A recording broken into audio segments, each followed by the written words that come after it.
Bali. The name alone conjures images of a far-off, almost mythical land. Perfect waves peeling across a reef, sun-drenched rice paddies cascading down a hillside, a packed beach club, bass thumping as the sun dips below the horizon. Welcome to Top Dog Traveler as we dive headfirst in this one-of-a-kind destination. Bali isn't just one thing, a paradox, a beautiful, complicated island, and a global magnet. It pulls in everyone from soul-searching yogis, digital nomads, hard-partying holidaymakers, luxury-seeking tourists, a melting pot of intentions on one small dot in the Indonesian archipelago. It's vibrant, it's chaotic, and it's facing serious growing pains. The island's spirit is undeniable, woven into the very fabric of daily life. You see it in the Kanang Sari, the small, intricate offerings of flowers and incense, left on every street corner, every dashboard, every storefront. Island of the gods, not just a marketing slogan. Balinese Hindu culture is a living, breathing force shaping the island's rhythm. A spirituality that coexists, sometimes uncomfortably, with modern tourism. But those deep roots give Bali a soul other destinations can't replicate. They ground the island even as the world reshapes it. Ancient tradition and hypermodern tourism create a fascinating tension. 1 minute, a centuries-old temple ceremony, gamelan music all around. Next, stuck in a traffic jam of scooters and vans, heading to the latest trendy cafe. This is Bali's daily reality. Serene spirituality and commercial hustle, side by side. Understanding this duality is the first step to understanding Bali. It's not just a place you visit, it's a complex system to learn to navigate. So, why does everyone keep going?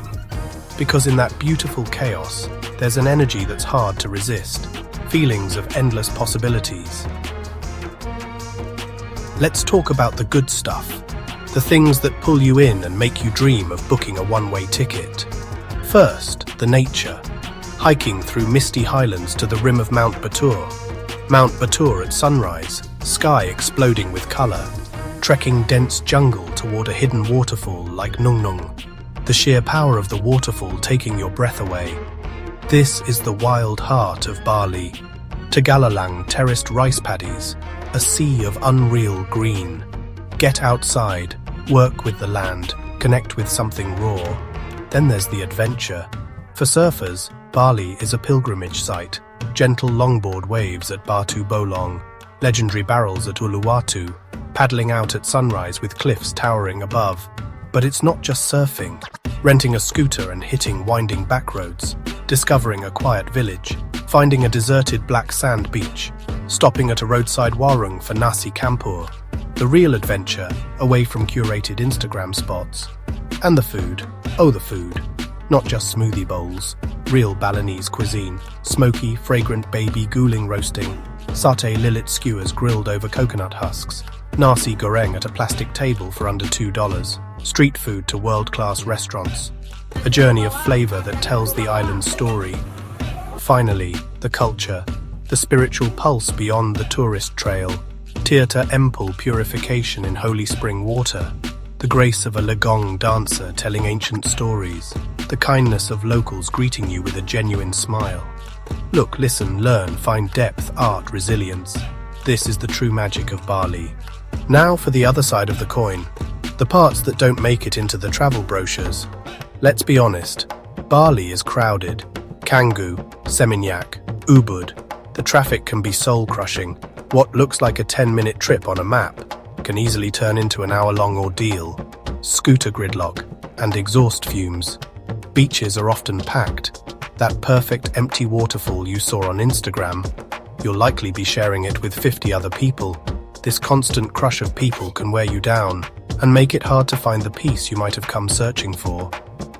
The environmental impact is impossible to ignore. The sheer volume of tourism has put an immense strain on the island's resources.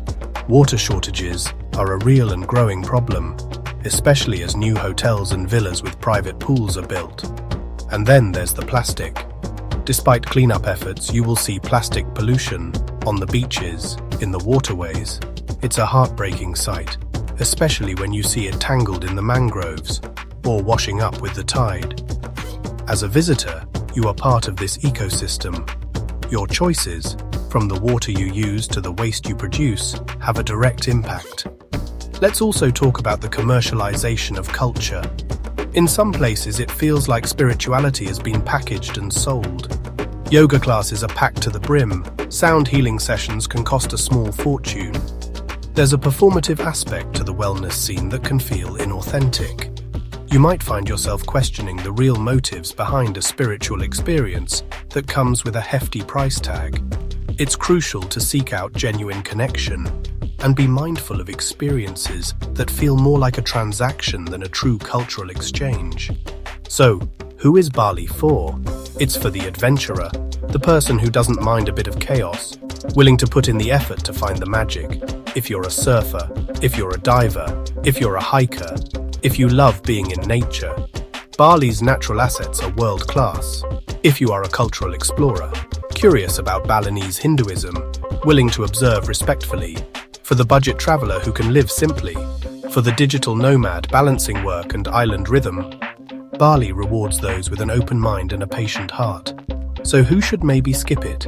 If you want a pristine beach holiday, if you want a quiet holiday, if you want everything perfectly organized, if traffic frustrates you, if crowds frustrate you, if imperfections frustrate you, if you want a purely transactional sanitized holiday, the island demands awareness and engagement.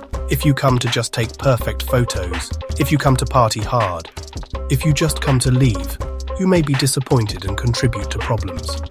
Our recommendation: go. But go with your eyes wide open. Remember, you are a guest on an island grappling with its identity. Don't just stick to the southern bubble of Canggu and Seminyak. Rent a scooter, head north, head east, explore less traveled parts, eat at local warungs, learn a few words of Bahasa Indonesia, ask questions, say no to plastic, conserve water. Be a conscientious traveler, not just a loud tourist. Just be ready for the journey. Thanks for being here with us on Top Dog Traveler. Now we want to hear from you. Where do you think we should visit next? Warsaw, Dubrovnik, maybe Dubai? Leave your suggestions in the comments and let's plan our next adventure together.